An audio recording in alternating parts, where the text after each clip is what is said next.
Madame, Monsieur, bonjour. Bienvenue sur le plateau de votre émission. Au moment de la promulgation de la loi de la séparation entre les églises et de l'État en 1905, le culte musulman n'était pas évoqué et pour cause, cette présence était quasiment inexistante.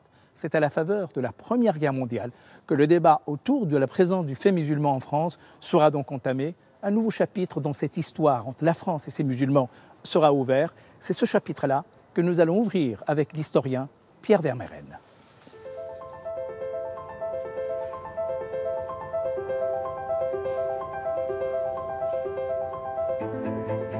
Pierre Vermeyren, bonjour. Merci d'avoir accepté notre invitation. Vous êtes historien du monde arabe, professeur à l'université Paris 1 Panthéon-Sorbonne. Depuis la promulgation de la loi de 1905, à ce moment-là, au moment de sa promulgation, l'islam n'était absolument pas évoqué, alors que la relation entre le monde musulman et la France remonte à très loin. Pourquoi cette absence ? La loi de 1905, c'est la loi de séparation d'Église et de l'État, qu'on appelle aujourd'hui la loi de laïcité, qui en fait, elle a instauré la laïcité. C'est-à-dire qu'elle a coupé les relations entre l'Église catholique principalement et les églises en général et l'État français. Jusque-là, les prêtres, les évêques étaient salariés de l'État. Tous les biens de l'Église avaient été nationalisés à la Révolution et ils étaient devenus des biens de l'État, puis l'Église les avait récupérés au cours du XIXe siècle, en tout cas en tant qu'occupante. Ces relations sont coupées en métropole entre les églises protestantes, le judaïsme, le catholicisme, mais à l'époque, il n'y a pas de culte musulman en métropole. Donc l'islam, c'est une affaire qui concerne la France, puisque les 3 départements d'Algérie appartiennent au territoire national, sont considérés comme intégralement français, mais il y a d'autres territoires français dans lesquels il y a l'islam. Par exemple, l'île de la Réunion.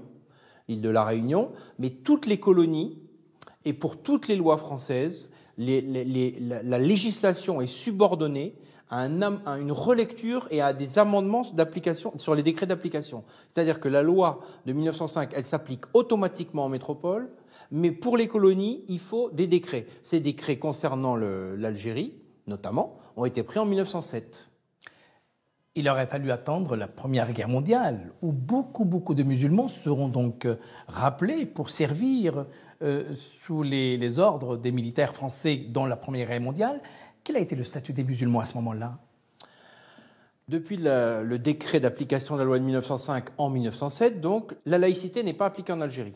Donc c'est l'État républicain, l'État colonial qui est dirigé par le gouvernement général à Alger, qui s'occupe de l'islam et notamment qui a la tutelle sur le clergé.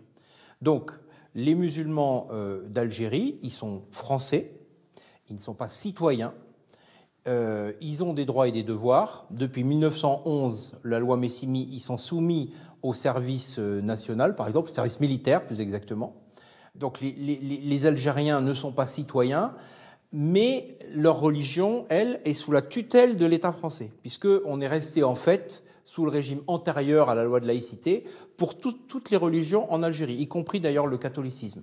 Alors, quand la guerre de 14 arrive, en 1911, on se rend compte qu'il va falloir faire appel de manière plus importante aux troupes coloniales dans la perspective du conflit. Les Algériens, tous les Algériens musulmans notamment, sont soumis au service militaire. Et il se trouve que donc pour la première fois, alors c'est pas la première fois, hein, des Algériens qui ont fait les guerres au sein de l'armée française, qu'on appelle à l'époque l'armée d'Afrique, qui est la deuxième armée française. La première armée, celle de métropole, la deuxième, celle d'Afrique. L'armée d'Afrique, il y a eu des guerres. Les soldats du premier, du deuxième, du troisième RTA, ils ont fait la guerre de Crimée, la guerre au Maroc, la guerre en Afrique, la guerre en Indochine, la guerre de 70 déjà. Donc c'est pas nouveau qu'il y a des musulmans sous les drapeaux, mais dans le cadre, bien sûr, des lois de laïcité, c'est une nouveauté. Les officiers et l'état-major vont prendre en compte la spécificité musulmane. Plusieurs centaines de milliers de soldats musulmans vont participer. Si vous voulez quelques chiffres, il y a eu 8,5 millions d'hommes qui ont été appelés sous les drapeaux pendant la guerre de 14. Sur ces 8,5 millions, il y a eu à peu près 400 000 coloniaux, dont une majorité de musulmans et une majorité de Nord-Africains à l'époque. Il y a des Marocains, il y a surtout des Algériens principalement et des Tunisiens qui font partie du 4e régiment de tirailleurs algériens aussi. C'est des unités qui marchent très bien, c'est des unités professionnelles qui, dès le début, sont opérationnelles parce qu'elles ont déjà fait la guerre. Plus il y a de morts, plus il y a de difficultés, plus on rentre dans la guerre, plus, par exemple, on prend en compte les rites d'enterrement. On prend en compte petit à petit aussi l'alimentation, mais il n'y a pas une législation. Ça se fait souvent d'une manière relativement informelle, avec des officiers qui souvent viennent d'Afrique du Nord. Voilà, une participation des musulmans à la guerre qui a été spécialement mise en avant et vantée par la propagande parce qu'il fallait montrer aux Français que même si les soldats de l'Empire n'étaient pas très nombreux, ils étaient là et il y avait l'idée qu'il y avait une force très puissante qui soutenait l'armée française. Et à la fin de la guerre, il y a eu 70 000 morts musulmans de l'Empire sur 1 370 000 morts. Voilà. Donc à partir de là, effectivement, il y a la question de la dette de la République française vis-à-vis de cette population qui va s'opposer. Alors à ce moment-là, l'Empire ottoman musulman, qui était plutôt allié à l'Allemagne, va faire appel à ces musulmans qui sont engagés dans l'armée française pour justement retourner les armes plutôt contre la France. Et voilà que l'armée française va déployer tout un subterfuge, une tactique pour pouvoir rattacher, ramener, gagner ces soldats dans le giron de l'armée française. C'est une première reconnaissance du fait religieux musulman. Les Allemands, en fait, vont instrumentaliser le sultan. Le Kaiser et le sultan vont se dire la guerre de 14 va nous permettre d'avoir une cinquième colonne à l'intérieur de l'armée française, le Maghreb. C'était la conviction de Clémenceau. Il pensait que l'Afrique du Nord, comme on disait à l'époque, allait se soulever à la déclaration de guerre. Il n'en a rien été. Il n'en a rien été parce que je pense, vous savez, on était dans une société féodale en Afrique du Nord au XIXe siècle, et je pense que il y avait eu la conquête coloniale, avec des épisodes très durs, hein, la conquête sous Bugeaud, la révolte de Mokrani, la conquête commencée au Maroc, en Tunisie, etc. Quand les tribus étaient soumises, il y avait une cérémonie, l'aman, et cette cérémonie, c'était une cérémonie de soumission, de reconnaissance. Dans les codes féodaux, que ce soit en Europe, à d'autres époques, ou en Afrique du Nord, ou en Asie, le code féodal, c'est vous êtes vaincu, vous reconnaissez la victoire, vous vous soumettez au vainqueur, en échange, vous attendez de lui la protection de vos droits, et bien sûr la libre pratique religieuse, hein, qui a toujours été, dès 1830, la reconnaissance de la libre pratique de l'islam fait partie des codes que la France a établis au Maghreb, pour les musulmans, bien sûr. Donc la guerre va montrer que cet échange féodal n'est pas bouleversé par la guerre. Les soldats d'Afrique du Nord vont rester loyaux à la France, malgré toute une propagande de l'Allemagne, des moyens, des espions, des agents qui vont essayer de sauver les tribus. Il n'y a jamais eu en réalité de problème. Je crois qu'au contraire, c'est une fois que ces guerres, les 2 guerres mondiales auront été faites, que les musulmans eux-mêmes se sentiront libérés de leurs promesses vis-à-vis de ceux qui avaient gagné la guerre au moment de la conquête. Ça, on n'a pas beaucoup travaillé là-dessus, je pense que c'est très important. Toujours est-il que ces armées, elles se sont battues de manière tout à fait loyale, de manière tout à fait héroïque à certains moments de la guerre, notamment en 1914 ou en 1918. Il y a eu des faits d'armes qui sont très connus. Hein. On a dit que ces unités coloniales, elles avaient été parmi les plus décorées de l'armée française, parmi elles en tout cas. C'était une volonté politique, mais c'était aussi, ça renvoyait des faits d'armes. Alors, au milieu de cette guerre, aux environs de 1916, va donc émerger l'idée, en fait, on va ressortir un vieux projet de la construction d'un lieu de culte musulman en France. Comment ça s'est passé ? Depuis la fin du XIXe siècle, comme la France est une grande puissance musulmane, en tant que dirigeant une grande partie des pays musulmans à travers l'empire colonial, la France se dit quand même il faut qu'il y ait une grande mosquée à Paris. Et c'est la guerre de 14 qui fait ressortir ce projet des cartons. Et au sortir de la guerre, les républicains dans leur ensemble, les coloniaux, l'armée, les chefs de l'armée, tout le monde est d'accord pour dire voilà, il y a eu 70 000 morts tués sous l'uniforme français pendant la guerre de 14. Et donc, il faut faire quelque chose de symbolique, de puissant. Paris, une grande mosquée, celle où nous sommes actuellement. Et d'ailleurs, la première pierre donc, a été mise en place au début des années 20 et la mosquée a été inaugurée en 1926 avec toutes les autorités de la République, les autorités musulmanes d'Afrique du Nord. Donc il y a vraiment une intégration. Mais ça reste la seule mosquée en France pendant très longtemps, hein, jusqu'aux années pratiquement 60 ou 70. Donc c'est très politique et très religieux, mais c'est très politico-militaire aussi. Alors, ce qui est étonnant, donc, le projet de la construction d'une mosquée, celle qui sera plus tard, en 1926, inaugurée ici même, sera financée entièrement par les pouvoirs publics, alors que nous sommes à plus de 15 ans après la promulgation de la loi 1905. C'est une décision politique de reconnaissance de l'engagement des soldats musulmans et de leur loyauté, de tous les musulmans de l'Empire, pendant la guerre, aux côtés de la France en 1914-18. Donc c'est une politique de l'État français qui renvoie évidemment à l'Algérie et au Maroc, l'Algérie étant territoire départementalisé français, pays dans lequel l'Algérie, l'islam, échappe à la loi de laïcité. Les autorités publiques coloniales et nationales se sont dit l'islam est une chose trop importante aux colonies pour qu'on puisse laisser l'islam et les religions de manière autonome. Ça fait partie, non seulement ça fait partie de la surveillance coloniale, c'est le cœur de la surveillance coloniale, puisque ce sont ces sociétés d'Afrique du Nord, du Moyen-Orient, etc., sont des sociétés où la religion est très importante. Elles ne sont pas au même niveau de développement historique que nous, puisque la Révolution française a quand même entraîné une coupure très importante entre l'histoire, enfin entre le partenariat, si je puis dire, historique entre l'État français et l'Église catholique. Mais dans les colonies, ce n'est pas comme ça. Donc l'islam, il faut le laisser au cœur, là où il est, et s'en occuper pour éviter une instrumentalisation à notre encontre. Faut rappeler qu'au XIXe siècle, toutes les guerres contre la guerre d'Abdelkader, la guerre de la révolte de Mokrani avaient été lancées au nom de l'islam contre l'armée française. Donc ils savent très bien que c'est dangereux potentiellement pour la colonie, d'où l'idée de garder les chefs religieux sous contrôle politique français. La Seconde Guerre mondiale est un autre moment historique où vont s'illustrer des milliers de soldats musulmans qui vont mourir pour la France dans son combat contre l'occupation nazie. Et pourtant, au moment où ces musulmans étaient engagés dans l'armée française, la France va refuser, au moment des oulémas à Alger, d'appliquer les lois de laïcité, puisque la France, l'État français, allait donc nationaliser les biens habous.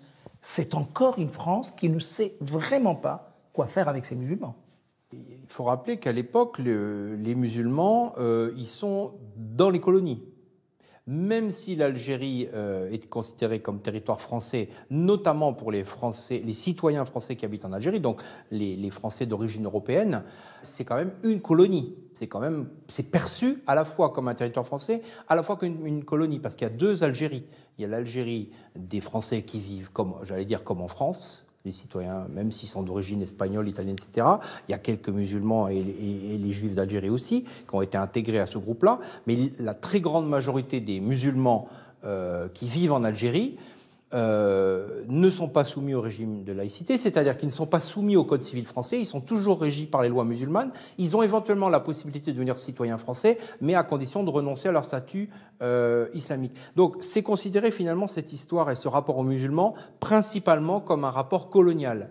Le fait qu'il y ait des musulmans à Paris, à l'époque, ils ne font pas le lien entre les deux, parce que de toute manière, ces musulmans, ils viennent dans le cadre d'une noria. Très souvent, ils viennent quelques années à Paris pour travailler, puis ensuite ils rentrent chez eux. Donc il n'y a pas l'idée d'une installation durable d'une population musulmane sur le territoire métropolitain. Sur la question des habous, c'est-à-dire les biens qui permettaient de subventionner le culte, les mosquées, etc. Qui sont des biens inaliénables, dits de ma mort. Voilà. Les Français les ont intégrés au domaine public en Algérie dès le début, dès 1830. C'est une des premières choses qui est faite. Pourquoi ? Parce qu'il y avait eu la Révolution française, et que pendant la Révolution française, qu'est-ce qu'avait fait la République naissante ? Elle avait annexé les biens de l'Église. Donc l'armée qui arrive en Algérie en 1830, c'est l'armée de la Révolution, c'est l'armée de Bonaparte. Bon, tous les officiers qui ont conquis l'Algérie, au début, ils sont, et notamment les chefs, sont des officiers de Bonaparte. C'est donc une armée révolutionnaire. Donc ils disent, on reconnaît le culte musulman. En revanche, les biens, tous les biens de l'islam sont nationalisés. Voilà, point. Ça dure 20 ans. Les mosquées s'écroulent, puisqu'il n'y a plus d'entretien.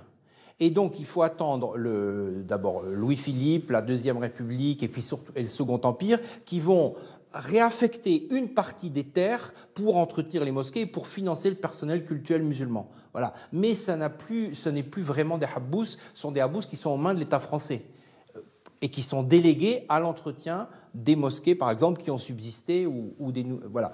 Donc tout ne date pas, si vous voulez, du XXe siècle. Il y a une très longue histoire. Voilà. Alors après, que la laïcité n'ait pas été en vigueur en Algérie au XXe siècle, c'est une évidence.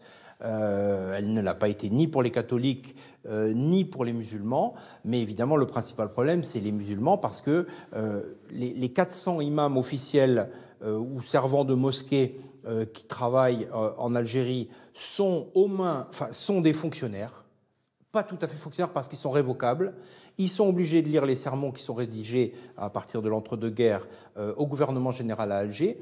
Et l'immense majorité des musulmans, en fait, appartiennent à des confréries soufis. Et ces chefs maraboutiques, ces familles maraboutiques, ils sont très proches de l'administration coloniale. Ils sont d'ailleurs des très grands propriétaires, très souvent. On leur a donné, le pouvoir colonial ou l'armée leur a donné des terres pour les neutraliser. Et donc les cadres institutionnels de l'islam en Algérie jusqu'à la guerre d'Algérie sont très proches, disons, de la France, des autorités coloniales, de l'armée, et ils maintiennent l'ordre par le biais de la religion, notamment en Algérie. C'est pour ça que vont se développer des mouvements musulmans qui vont chercher à s'émanciper d'ailleurs eux-mêmes et ensuite émanciper les musulmans d'Algérie de cette tutelle très lourde. Et c'est l'histoire notamment de l'association des oulémas musulmans d'Algérie qui est née en 1930. Et donc cette émancipation par le biais de l'association des oulémas musulmans d'Algérie, elle va tout de suite poser la question de la laïcité. Et ils vont paradoxalement... donc en Algérie, on les appelle l'islah, c'est-à-dire les réformistes musulmans.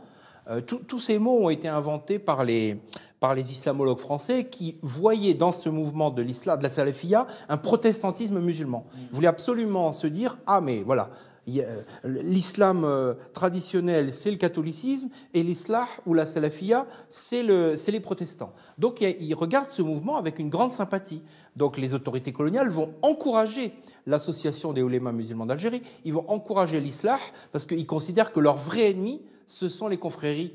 C'est donc les confréries, la Alaouia, mais aussi toutes les confréries plus anciennes en Algérie qui sont perçues comme le vrai danger parce que la majorité des musulmans dans les tribus sont les adeptes des marabouts, etc. Et à partir de là, les oulémas de l'association de la OMA, l'association des oulémas musulmans d'Algérie, vont réclamer la laïcité. Ils vont la réclamer au Front populaire. Dans la figure historique tutélaire, c'est Ibn Badis. Absolument. Ibn Badis, qui va mourir assez vite, mais enfin ses successeurs et ses proches vont réclamer auprès des autorités coloniales la laïcité dès les années 30, dès le Congrès musulman, et puis à nouveau en 1947 devant les commissions de réforme de l'Algérie, du statut de l'Algérie. Et ça, c'est un des paradoxes de l'histoire. Évidemment. Le lendemain de la Seconde Guerre mondiale, et notamment la guerre d'Algérie qui se termina en 1962, on va retrouver sur le sol français de la métropole des centaines et des milliers de ceux qu'on appelait encore les immigrés, qui ne sont pas encore appelés les musulmans. Comment cette installation va se dérouler et comment ce phénomène de sédentarisation va se réaliser ? Au sortir de la guerre d'Algérie, c'est très simple. Il y a l'idée qui est celle de De Gaulle que les colonies, l'Algérie, la gestion des populations musulmanes, c'est terminé. Bon. Sauf que sortir de la guerre d'Algérie, vous avez à peu près 500 000 musulmans qui sont installés en métropole. Il y a 350 000 travailleurs algériens qui sont venus, d'ailleurs, dont le nombre a doublé pendant la guerre d'Algérie, parce que la guerre d'Algérie, ça a été un grand appauvrissement pour l'Algérie. Ensuite, vous avez les gens qui ont été chassés de l'Algérie coloniale. Vous avez à peu près 100 000 harkis, avec leurs familles, qui vont arriver, et puis des notables aussi, plusieurs dizaines de milliers de notables qui craignent pour leur situation et qui vont venir en France. S'ajoute à cela à peu près 80 000 Marocains. Donc on est presque à 600 000 en réalité. Donc à partir de 1962, il y a une mosquée, celle de Paris, n'a pas changé, et l'idée que les autorités françaises, qui vont dissoudre tous les corps spécialisés dans la gestion, si je puis dire, administrative et coloniale des musulmans, y compris les brigades de police spécialisées à Paris qui existaient depuis les années 20, tout ça est détruit, tout ça est désintégré, on ne s'occupe plus de ça. L'idée, et ça va durer jusqu'aux années 80. L'idée, c'est ces gens-là, qui sont presque à 90%, c'est des hommes, seuls, dans le cadre de la Noria. Donc, ils viennent, ils repartiront. Ce sont des travailleurs immigrés qui viennent sur un contrat de travail pour une durée déterminée. Ils viennent gagner de l'argent parce que, voilà, et puis l'Algérie va se développer. Un jour, voilà, provisoirement, ils ont besoin de travailler en France, à titre personnel et pour l'Algérie, très bien. Nous, on en a besoin, l'économie française et les patrons en ont besoin, mais ça ne durera pas. Il n'y aura pas d'installation. Qui va s'occuper de ces gens ? Eh bien, en gros, la France va laisser les autorités algériennes en leur disant, écoutez, puisque ces gens viennent de chez vous, vous allez vous en occuper. Évidemment, les notables musulmans qui sont devenus français, et qui certains le sont depuis très longtemps, venus d'Algérie, ou les harkis, évidemment, c'est une autre affaire. Mais pour ceux qui ont la nationalité algérienne exclusive, c'est-à-dire la grande majorité, ou marocaine, ce sont surtout les autorités algériennes qui vont s'en occuper. On commence à avoir des consulats, et donc ils contrôlent la circulation, ils contrôlent la sécurité. Il y a une grande association qui est créée pour s'en occuper. Et ça va durer les années 60, les années 70, les années 80, pratiquement. Il faut attendre qu'il commence à y avoir, d'une part, des problèmes. On commence à parler des émeutes de banlieue, notamment en banlieue lyonnaise, à partir de 83. Et qui elle-même succède à la décision du regroupement familial, c'est-à-dire l'arrivée des femmes et des enfants à partir une première fois en 1976 et définitivement à partir de 1979. C'est quand il y a une familialisation de l'immigration, pas anecdotique mais importante, qui concerne beaucoup de monde, presque la majorité, que va se poser la question de rester. Parce que jusque-là, les autorités françaises pensaient que c'était provisoire, les immigrés pensaient que c'était provisoire, et les autorités marocaines et algériennes, qui sont principalement concernées, pensaient elles aussi que c'était... Donc tout le monde pensait que c'était une histoire provisoire. D'où l'absence de mosquées, d'où l'absence de politique en France, d'où l'absence d'intérêt, d'où le fait que c'était une non-question. Vous voulez dire qu'une fois que l'immigration elle s'est vue définitivement installée sur le territoire de la métropole, qu'elle commence à revendiquer une autre identité, cette fois-ci musulmane ? Alors, c'est pour partie vrai. La question va se poser notamment quand des gens meurent. La question va se poser pour l'éducation des enfants. La question va se poser aussi pour les femmes. Et puis aussi, le monde change, c'est-à-dire que l'islam va changer. Le soufisme a diminué, un nouvel islam centré autour de la mosquée a émergé. Et dans les années 80, le mouvement des frères musulmans, et notamment en milieu étudiant marocain, par exemple à Nancy, va naître et va poser ces questions. Donc, tout ça, c'est les années 80. Et c'est là que les autorités françaises vont commencer à s'y intéresser, parce qu'il y a un problème d'ordre public, il y a un problème de nombre. Tout d'un coup, ils se disent « Ah, mais c'est quelque chose qui va durer ». François Mitterrand a donné le droit aux étrangers en France, je crois en 1982, de créer des associations, alors que jusque-là, ce droit n'existait pas. Mais à partir du moment où il y a des associations, ça devient du droit français, ça devient donc un intérêt public français. Et c'est là, au milieu des années 80, donc, que l'État français, notamment à travers la personnalité de Pierre Joxe, ministre de l'Intérieur, qui est aussi ministre des Cultes, et puis ses successeurs, vont poser ces questions. Et j'ajoute que, à partir de 1988, l'Algérie va entrer en turbulence. L'État algérien va être déstabilisé par les émeutes d'octobre en Algérie, et puis ça va s'accélérer dans les années qui suivent avec la création du FIS et le début de la décennie noire en Algérie. Les autorités algériennes, tout d'un coup, elles vont avoir d'autres chats à fouetter que de s'occuper des musulmans, des 2 ou 3 millions de musulmans en France qui sont en train d'être là et de s'installer. Et le Maroc va faire irruption sur la scène, c'est-à-dire que les autorités françaises, notamment, vont renégocier le pacte en disant on a besoin d'aide, mais on a besoin d'aide parce qu'il y a la menace du FIS, parce qu'il y a des attentats terroristes, parce qu'on n'a rien fait, parce qu'on n'y connaît rien, parce qu'on n'y comprend rien. Qu'est-ce qu'on peut faire ?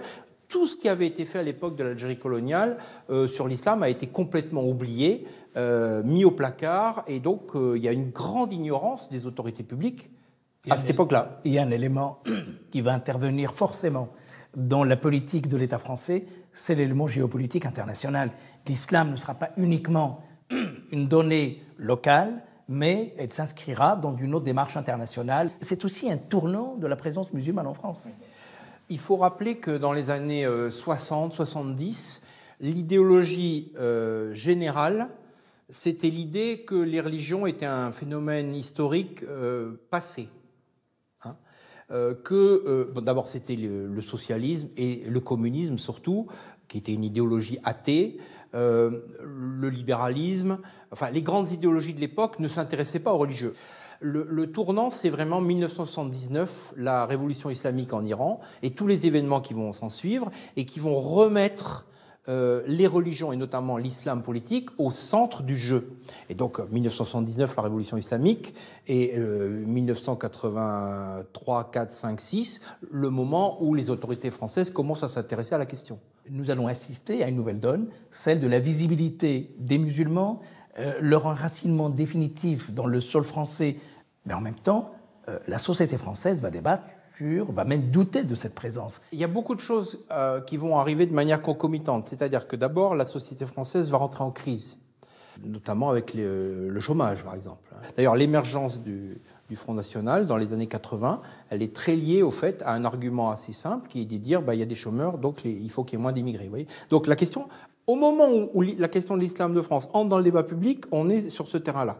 Ensuite, il y a des événements, la décennie noire en Algérie, qui avait entraîné des attentats sur le sol français. Et puis avant ça, il y avait le Hezbollah iranien qui lui-même avait entraîné des attentats sur le sol français. Donc c'est vrai qu'il y a des concomitances malheureuses dans l'histoire. Les choses émergent à des mauvais moments. Enfin, on ne choisit pas en fait. On subit ce qui arrive.